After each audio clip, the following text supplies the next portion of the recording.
tous mes spectacles en France en disant je suis belge parce que j'ai l'impression que vous nous pardonnez pas mal de choses.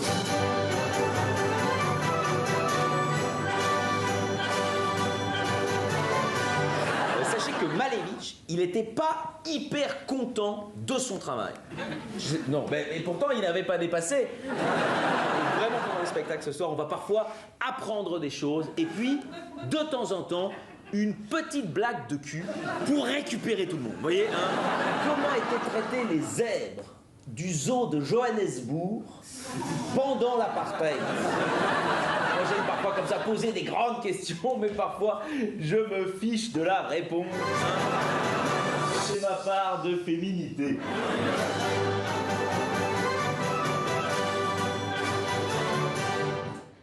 Bonsoir Alex Vizorek. Bonsoir. Bienvenue dans 64 minutes. Bonsoir Pascal. Bonsoir Sylvia. Vous avez vu le dernier spectacle d'Alex Vizorek. Alors c'est pas celui qu'on vient de voir, on va en parler de ça. Pourquoi il n'y a pas d'image?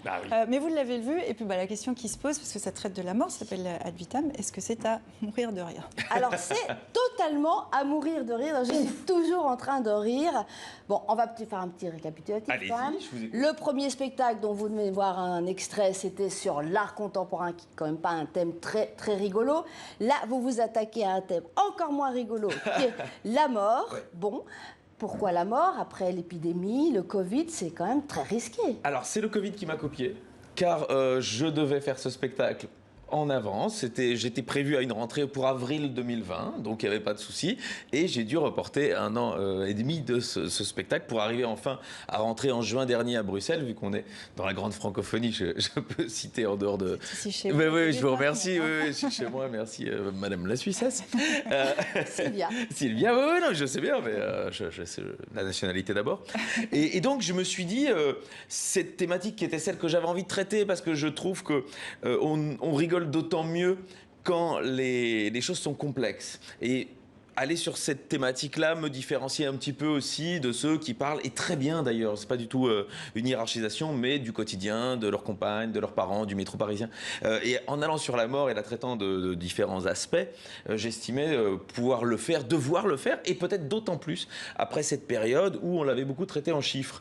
On donnait le nombre de morts, on donnait le pourcentage de gens qui allaient peut-être nous quitter, et c'était très angoissant. Ici, en parler, en rire, je pense, détend un petit peu l'atmosphère. J'espère que vous avez été détendu hier soir. Bien sûr, très très très détendu. Alors on verra pas d'image de spectacle parce que vous avez décidé que... qu'il n'y en aurait pas, parce que les gens qui sont venus me voir à Bruxelles et à Avignon sortaient en me disant je ne savais pas ce que j'allais aller voir, et j'ai été ébloui, et il le racontait à d'autres gens qui venaient me dire j'ai croisé quelqu'un qui est venu te voir, il paraît que c'est super. Et donc je garde le côté Kinder Surprise. Donc venez manger le bonbon et venez vérifier par vous-même. Mais pour l'instant, les gens ils ont envie aussi de ça. Et je crois que c'est peut-être quelque part un vrai respect pour les gens qui font la démarche de revenir au spectacle vivant, parce qu'on en a besoin évidemment. Ça a été une année complexe pour toute notre industrie, j'aime pas ce mot, mais notre art. On n'arrête pas de le dire, nous, évidemment, Sylvia. Alors, on ne verra pas d'extrait de votre spectacle, mais on a extrait certaines photos, et notamment cet objet insolite, parce que vous parlez de la mort de manière évidemment détournée. Alors, expliquez-nous, Alex, quel est cet objet insolite? Oui, il est un peu coquine. Vous ne savez pas, vous savez pas de quoi on parle. Eh bien, j'explique qu'on est dans le déni de savoir quoi faire de notre corps après notre mort. Et que pour l'enterrement, il faut choisir une épitaphe. Et que pour l'incinération, il faut choisir que faire des cendres. Et il y a des trucs fous que normalement, on ne connaît pas. Et je pense que vous l'avez découvert hier soir. Oui. On peut faire un sextoy avec les cendres du défunt. Et donc, les cendres se trouvent dans la petite capsule dorée. Alors, comme je dis, je pense que c'est le modèle au cas où c'est le mari qui décède en premier, parce que sinon, c'est quand même beaucoup de changements d'un coup. Je n'ai pas de modèle pour au cas où la compagne décède en premier. Alors, on va passer sur une autre photo. Oui, il y a des choses plus intelligente. Oui, mais non, mais il fallait parler quand même merci. de l'essentiel. Oui, parlons justement des voies détournées. Oh là là, regardez-moi. Parce que vous ne parlez pas seulement de la mort, vous parlez de la vie, vous parlez de la reproduction et notamment, vous parlez de ce poisson. Alors dites-nous tout. Je crois que ce serait insupportable de parler de la mort pendant 1h30. Donc j'ai trouvé des entrées un peu, comment dire, j'ai fait l'anguille. Il y a une partie sur le sexe qui parle de la petite mort, donc j'ai tout à fait droit, ça rentre dans le thème. Et celle sur la vie, qui semble être évidemment quand même le fil rouge du spectacle, j'y commence par la reproduction de certains animaux, et je trouve que la reproduction de certains animaux raconte des choses de nous. Et ici, c'est la Baudroie des abysses. Comme je dis avec beaucoup de poésie, son mode de reproduction n'est pas la fellation.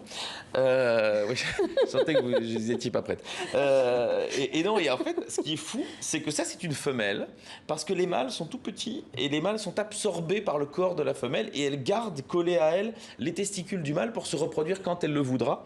Donc j'explique que c'est un animal... C'est anodin.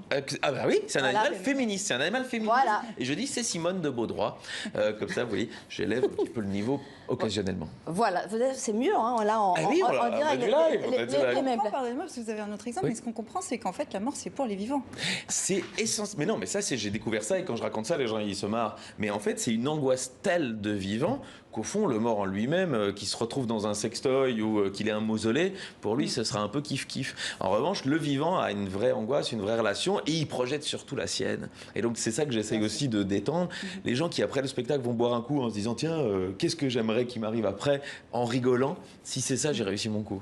Alors, vous passez aussi par l'art, oui, bien sûr, par la philosophie. Alors, on ne va pas détailler ce tableau parce qu'il faut vraiment aller voir le spectacle. La philosophie, Heidegger et Avicenne qui dit une phrase magnifique sur la vie et sur la mort. Quelle est cette phrase? Avicenne, philosophe musulman et médecin du XIe siècle, et il a une phrase qui vraiment, il ne faut pas être croyant pour adhérer. J'adore cette phrase. Il dit « Une vie ne se mesure pas à sa longueur, mais à sa largeur ». Et au fond, c'est ça que j'ai envie que les gens retiennent en sortant, c'est remplissons cette vie, soyons-en heureux, parce que au fond, on ne sait pas combien de temps elle durera. J'espère que les gens qui sont venus me voir, ça va leur agrandir l'espérance de vie, mais je ne peux pas le promettre. Donc, dans tous les cas, quoi qu'il se passe, le lendemain, soyez heureux, faites ce que vous avez envie de faire et rendez cette vie large, quoi. Alors, ce qui est sûr, c'est que votre vie, elle est large.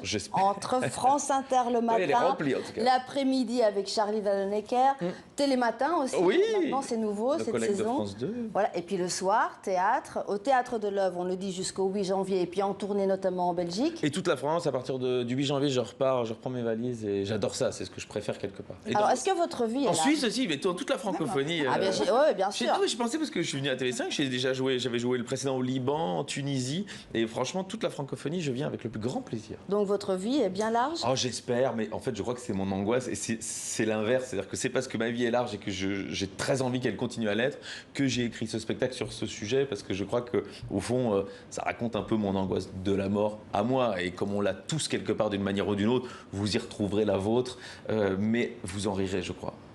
Eh bien, ce sera le mot de la fin, parce que malheureusement, on doit se quitter. Ça, c'est le principe de la vie. Longue vie. Ça s'arrête. Longue vie. Merci à vous de m'avoir accueilli. Merci à vous. Pascal. Et puis, on va continuer un peu dans cette thématique de la vie large, comme vous